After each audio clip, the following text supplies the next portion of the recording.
Tanessa, welcome to the show. I'm so glad Hey, you're here. thanks for having me on. I'm excited to talk today. Yes, I feel like our episode should be about how to pitch a podcast because your pitch to come on Success with Soul was one of the best I've ever received. But we're actually talking about something a little different today. I loved in your pitch, you said that you focus on entrepreneurs who have put their health in the backseat at the expense of growing their business. And I can so relate to this. I know so many of our listeners can. So I'm super excited to dive into this topic with you. Give everyone a quick background of like who you are, your story, and how you got to where you are today. Yeah, so my name is Tanessa. I'm a health consultant and I do work specifically with entrepreneurs, specifically the entrepreneur that has just hit, usually you get to your first milestone, whether that be a 5-figure month or a 6-figure year or whatever that might be. And all of a sudden you're like, oh my gosh, I've been working so hard on my business that like, what is a healthy food? I don't remember the last time I worked out. What is sleep? Like all of these things have just fallen by the wayside. And what I often find is that when an entrepreneur comes to me, they're at that point where they're just like, they can't turn their business brain off anymore. And they're, at family dinners and they're kind of sneaky checking their email and they're always plugged into Instagram. That's not me at all. I don't know what you're talking about. No, and they just almost feel like they've lost that sense of health and vibrancy and presence. And they're just kind of like, this is it. Like, we have all these ideas when we grow these businesses that we're going to feel this, oh my gosh, all our problems will go away when we hit that. And we know the horizon's always moving for us as entrepreneurs. Right. So I usually end up working with clients at the point where they're like, this doesn't feel the way I want it to. How can I get that back? And it's usually by bringing back the fun and the play. And the way I really love to do that is by helping them optimize their brain and their body with science and biohacking specifically, and to make it a little bit more fun, because I believe that entrepreneurs are made for biohacking, just are geared towards planning and, making sure we get return on investments for things and split testing and checking results. Efficiency yeah, that's what biohacking is to me, because entrepreneurs, we don't have a ton of time to be like, okay, these are the 400 health habits that I need to do to be quote unquote healthy. So I like to take it as like using wearable trackers, like, your Apple Watch, your Fitbit, your Aura Ring, stuff like that. Like, are the habits I'm implementing actually getting me results? And if not, let's find something better that does. So that's what I do. Yeah. It's funny you mentioned the Fitbits and Apple Watches of the world, because I used to be such a numbers girl and I wanted to know how many steps did I take and how many calories did I burn and all of this. And what I realized is that it wasn't actually making me like move more or do anything. It was just making me feel like shit about myself. And so I threw them all away and was like, done with that. It's not about the numbers. It's about how I feel. So let's focus on that. Yeah, I've had that conversation with many, many clients. We get to the point where, when you're waking up and you're checking your sleep stats just to see, like, did I do it? Tell me how I should feel today. So it's definitely that balance between, like I always tell my clients, like, don't check the data unless you plan to do something about it. Like if you're genuinely working on getting more steps in a day, use that data. But if you're just looking at it to determine either how you feel about yourself or whether you're good enough, then that is not a reason to look at it. So that conversation usually always comes up at some point when someone's like, look I didn't sleep enough for 3 days in a row. I was like, yeah, but where are you in your hormone cycle? Because that might be throwing it off. Like it's a kind of a neat tool to almost learn compassion with yourself. Yes. At the same time. Yeah. Okay, cool. So let's get started with what some of this means. We talked a little bit about biohacking. You gave us a clue. I know biohacking and the term peak performance often go kind of hand in hand. What does it mean to you to live in this state of peak performance? Yeah, to me, waking up in the morning with a clear, refreshed, and focused brain is my version of peak performance, because so many of us wake up tired all the time and we just think it's very normal that every day we wake up tired, drag through the day, rely on coffee, energy crashes in the afternoon, not recognizing that a lot of our lifestyle factors are playing into that. Like not just looking at, I was in bed for 7.5, 8 hours last night, but did you get 7.5, 8 hours of sleep? Right. Or were you tossing and turning and all of this kind of stuff? So when I look at biohacking specifically, I'm like, what can we do to alter not only the environment outside of us, like with cool things like, biohacking your bedroom, but what can we change in our internal environment so that we have more longevity and energy and focus and the things that not only make us better humans, but make us better entrepreneurs as well? Yeah. And so how did you get here? Like, how did you figure this out? Yeah, well, I've run my own health business. I started as a personal trainer back in 2014, and that was, just a very narrow focus on fitness. Mm-hmm. But as my entrepreneur brain can't sit still, I have to be learning. I am curious about everything. So that's when I started being like, well, I wonder what would happen if I just started incorporating some stuff about food. Mm-hmm. Oh, and then, oh my gosh, about sleep. And it really started hitting home when I was pregnant a couple of years ago, and I got the Fitbit because I wanted to make sure that as my pregnancy went on, I was still staying really active. Mm-hmm. But what I found was that I had so much hip pain that it kind of knocked me out of the whole walking game, but I didn't know that these things tracked my sleep. And so what I was like, I'm going to make my sleep even better. So I started doing really cool things like, blacking out my bedroom, playing with the amount of blue light exposure I had at the end of the night, like all kinds of things like that. And was using that to watch how my brain improved and my sleep improved. And I was like, I didn't even know that it was biohacking at the time until I saw the term. I was like, that's what I'm doing. That's But it. That's the yeah, thing. but it's really just about waking up for me and having the energy to give full in my business and then still be a mom at the end of the day and not just want to, hide on the couch with Netflix. But if I want to go for a walk with her and be present, I have that capacity. Yeah, that's definitely something I have struggled with is like my husband and I have said after this past year, especially, there's been a pandemic. I had my second child during the pandemic and no childcare and trying to work full time and all the things. And so even now, it's 8 months, almost 8 months later, and we do have our full time childcare back and all of that. But at the end of a work day, sometimes I just like, I'm a zombie. I'm so tired. Like I'm with my kids. I'm not maybe always as present as I would like to be. And then as soon as they go down, I just crash. And so yeah, it's hard. I'm personally very interested to hear how you combat this. Yeah. So one of the first ways that I really like to focus with clients is I like to think of the low hanging fruit approach. Like, what can we do that is going to give you the most bang for your buck? And time again, when I look at the sleep data from my clients, what I'm seeing is the amount of time spent awake each and every night is on average between an hour and about an hour and 17 minutes. That's where most people fall between. Mm-hmm. Now, when we're going to bed at 11 and waking up at 7, thinking that we had our great 8 hours of sleep, we're not accounting the time it took our brains to actually get into slow wave delta sleep or to start going through our sleep cycles. And we're not counting tossing and turning. And we're not counting, that time we wake up, maybe we have to go pee in the middle of the night, or the time we wake up early in the morning. We're not counting in that kind of stuff. So when we take, what feels like we're supposed to be sleeping 8 hours and we take off our awake time, we're now really only getting like 6 hours, 45 minutes, and you're actually sleep depriving your brain, right? And when we don't get enough time to recover, because there are so many things that actually happen to your brain while you sleep that make us better entrepreneurs and better humans and more calm and more patient, that when we don't get that, we show up the next day and we're almost in more of a reaction mode instead of being able to feel energized and proactive about our lives. Totally. Yeah. 100%. I think a lot of people listening, myself included, can relate to that.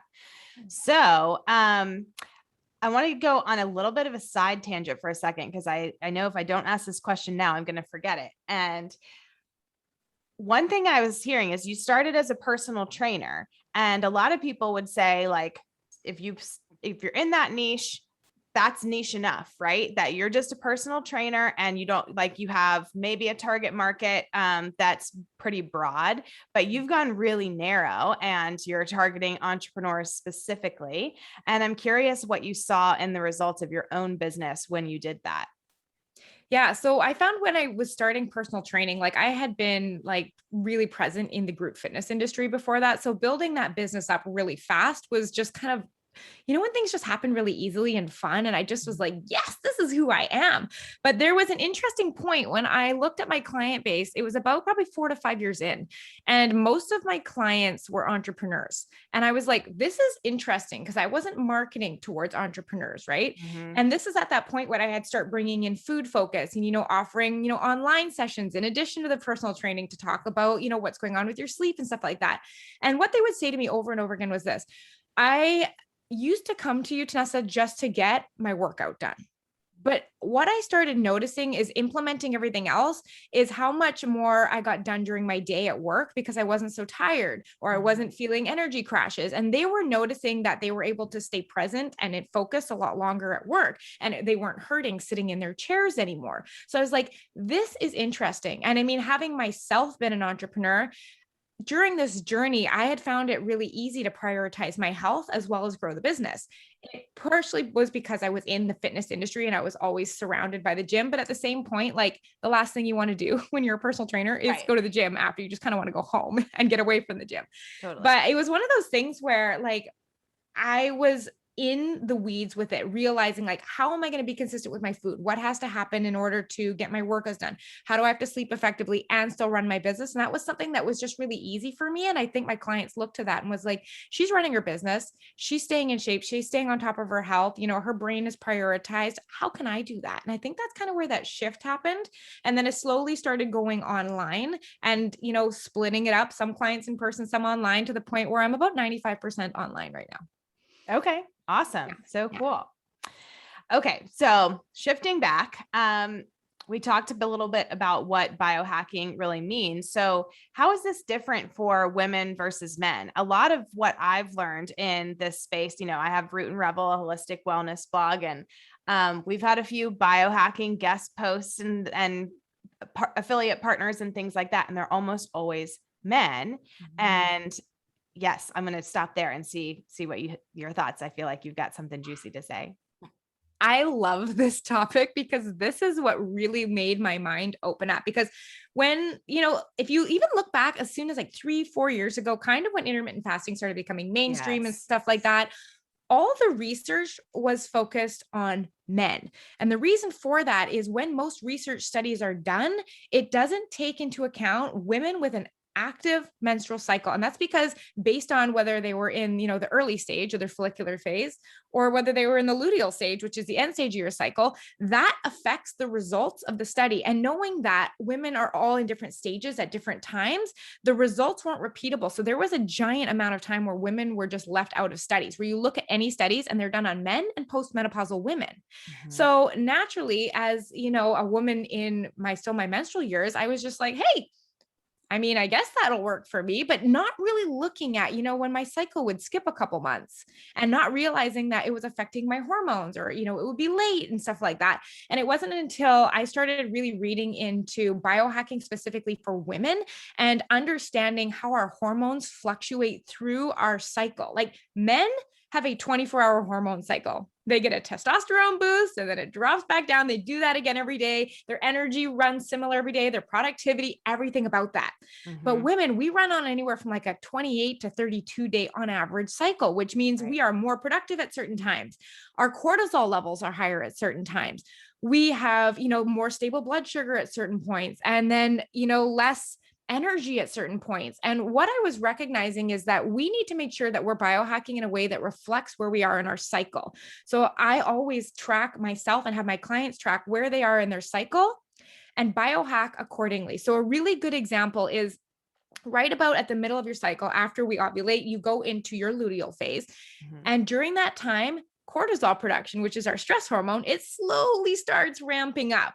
So by the time we're just like in the week before our cycle, our stress hormones are usually pretty high. Now, what I do with this is I make sure that my workouts during that time are a little less intense so that I'm not producing more cortisol in my body in a place where my body is already at a higher level. So like, if you ever had a workout where you're just like, I don't get it. That was so hard. I could barely breathe.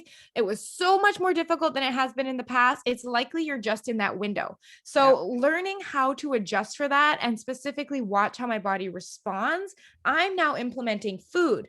I think totally differently about my sleep and the way I move based on where I am in my cycle. And it's given me so much compassion. So if I really am like, I'm just not feeling it today, my energy's low, here's where I am in my cycle, I'm not getting mad that I missed a workout. I'm like, this is what my body needs right now. Right. Totally.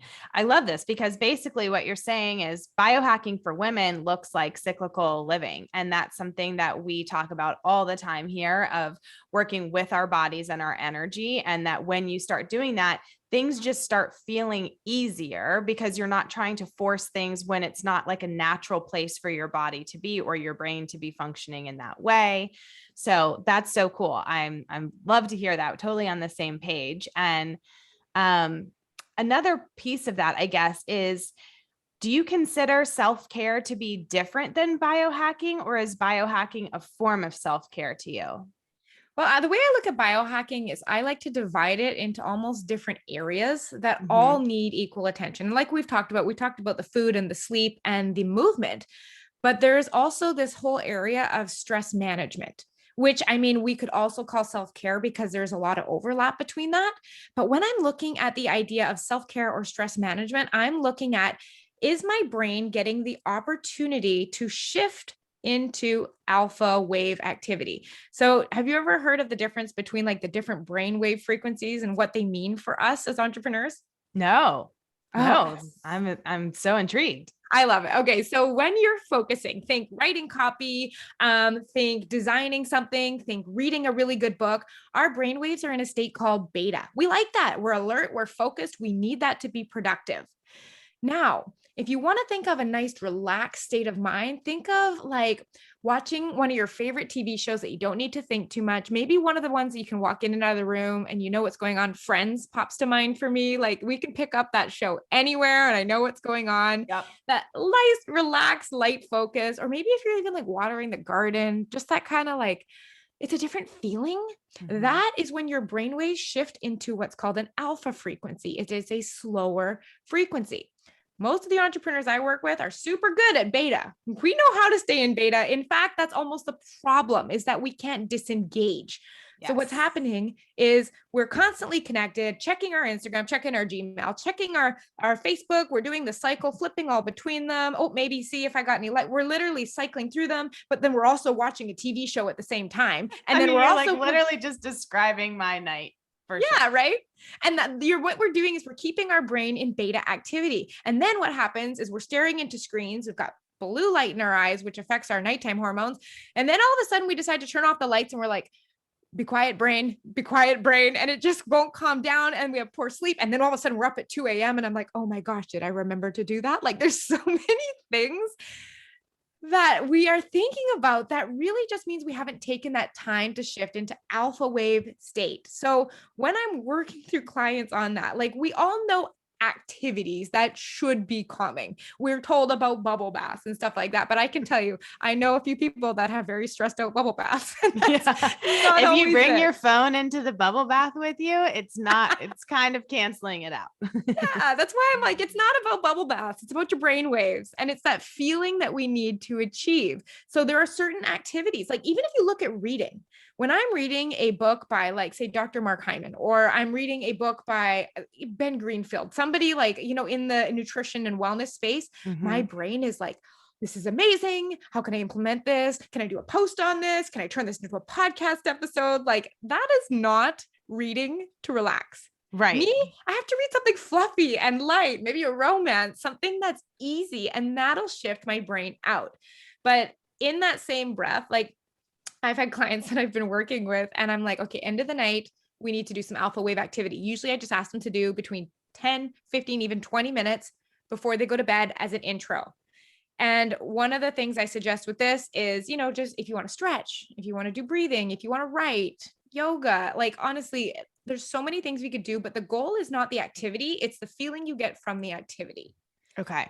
Yeah. And sometimes entrepreneurs have a hard time with that. Like I have a client and she's like, I'm still not falling asleep while I'm listening to my audiobook. I was like, what are you doing while you're listening to your audiobook? She's like, I'm playing online chess. And I was like, you're engaging your brain in so many different ways and expecting it to fall asleep at the same time. Yeah, but that's what I mean is that a lot of us have trouble with that downshift, right? So there's actually an app that I recommend for entrepreneurs that are just like, I can't get my brain to downshift because it's a skill that we might have lost. And it's called Brainfm. And it's kind of neat. The way I like to think of it is it's like, think of it as like a remote control for your brain.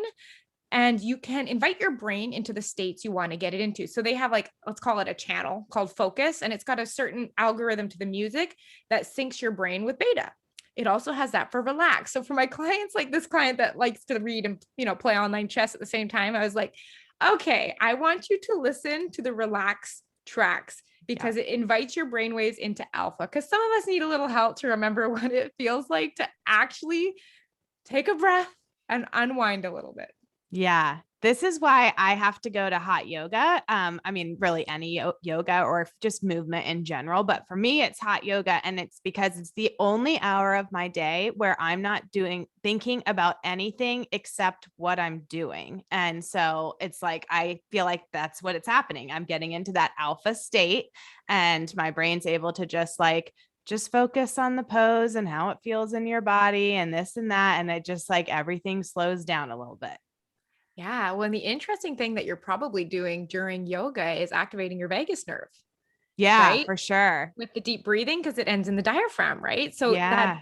that's another great thing to do to help with that alpha wave state is just it, the heat, the single focus, it's not everywhere. You're focusing here, the breathing, such a good activity for alpha wave. Yeah.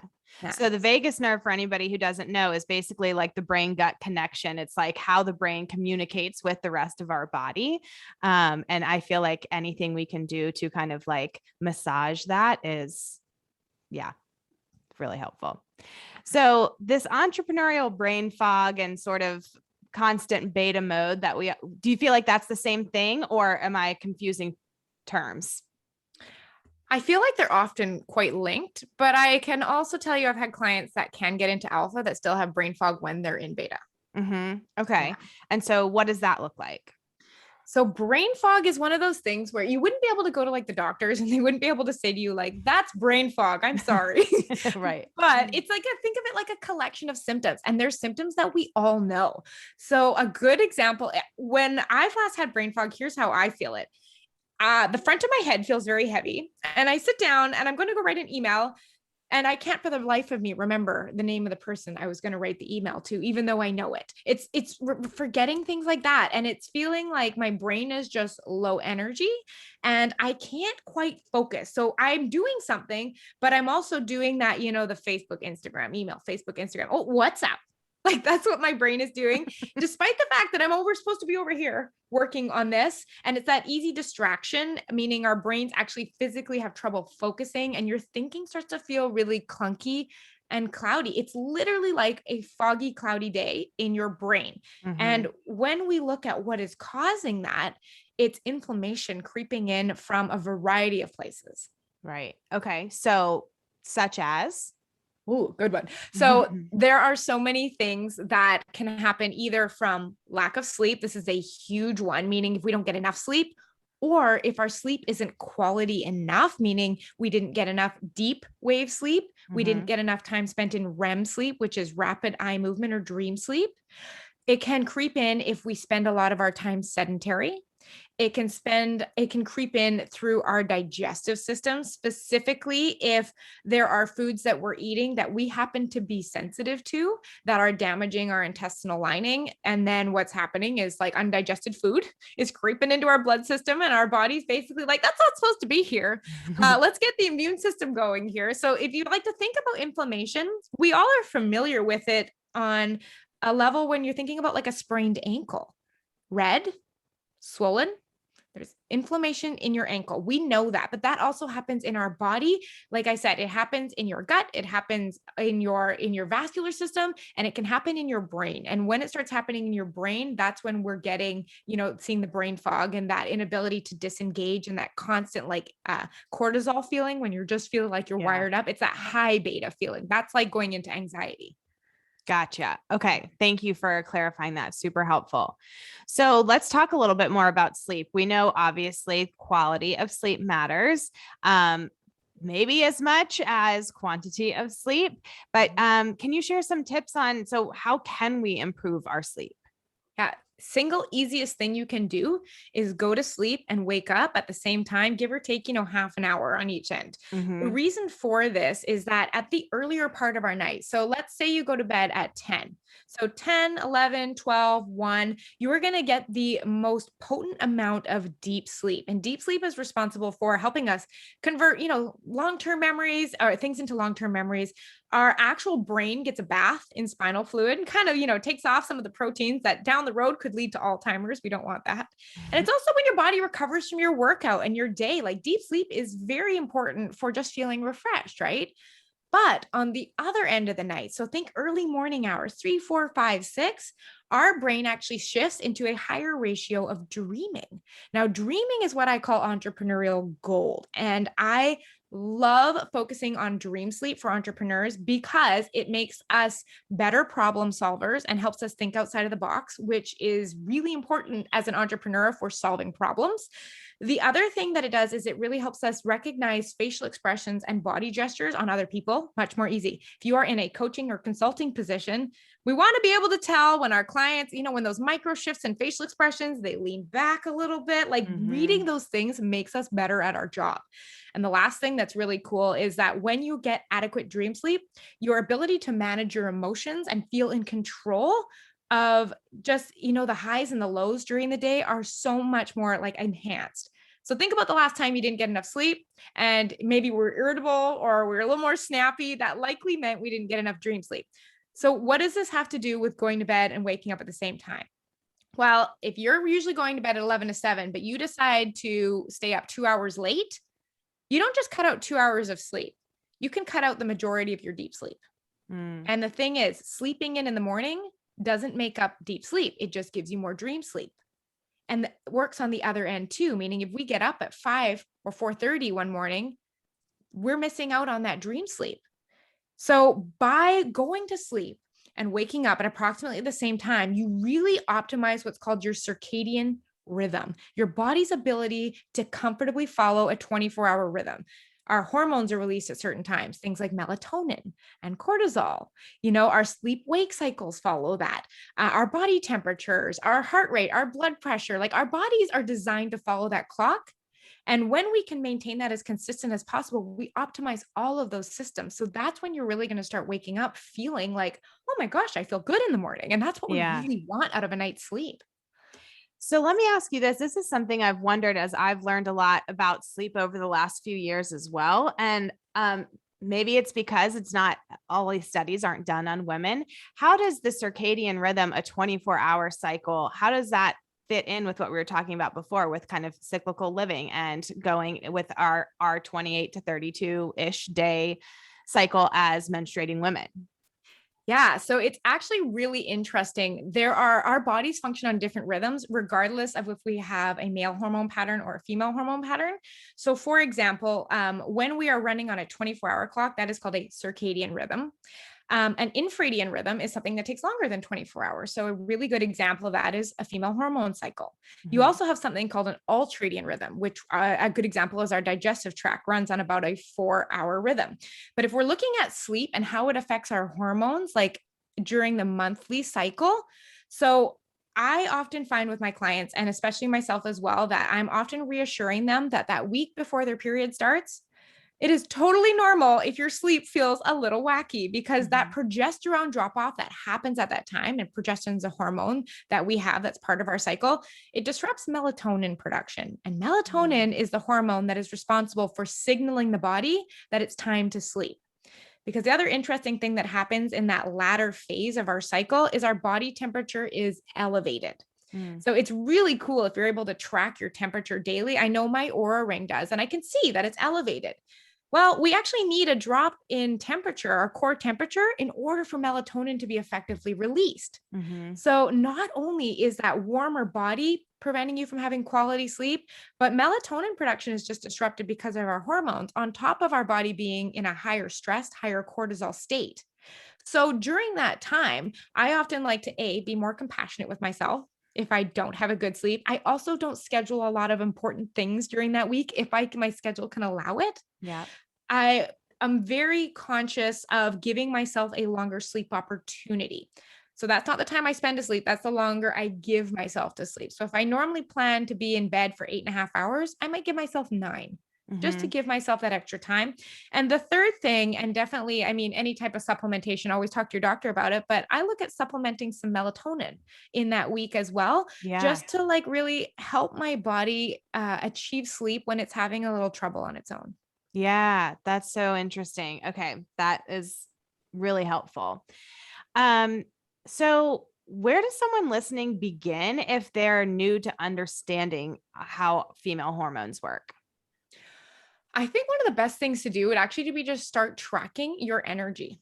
Mm-hmm. Like there are definitely highs and lows as the hormones fall and rise during that. So one of the things that I like to do is notice when my body is a little less energized and notice when it is more energized. And it is going to follow a regular pattern. Like you'll find that beginning on the first day of your period, you're going to slowly get more of an increase in energy up until about middle of your cycle, and then it'll slowly follow. Mm-hmm. So one of the things that I love with that is I then start planning my workouts and stuff accordingly. So a really good example of that is I know during that, like what I call the energy slow drop at the end of my cycle, I'll plan maybe some low impact spin classes. I'll do a lot more walking. I'll Mm-hmm. do more maybe yoga classes. Whereas in the beginning, when my energy's up, I'm doing like spin boot camp classes and I'm Right. doing, all the burpees and the heavy weights.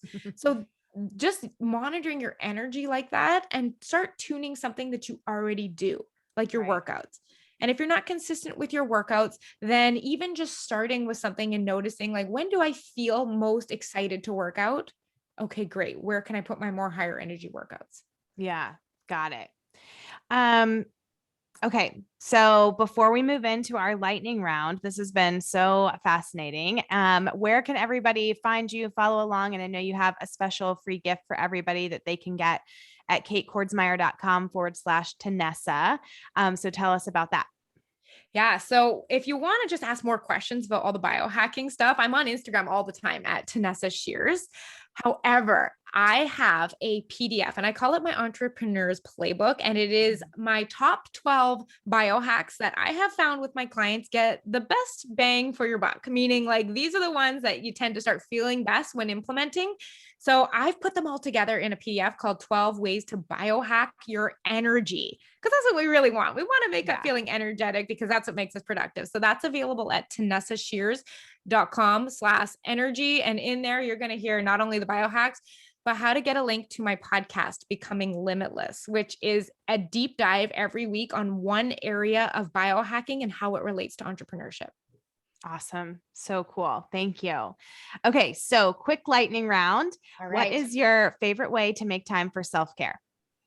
I like to, you know what, for the last 3 weeks, I've been watching the sun come up every morning, even if it's Mm. 5 or 10 minutes, cup of coffee in hand, just watch the sun come up. Let the day start that way. Yeah, it's nice when we're in like summertime and that Yeah. happens later. So you're like, oh, I wasn't up at 4, but yeah.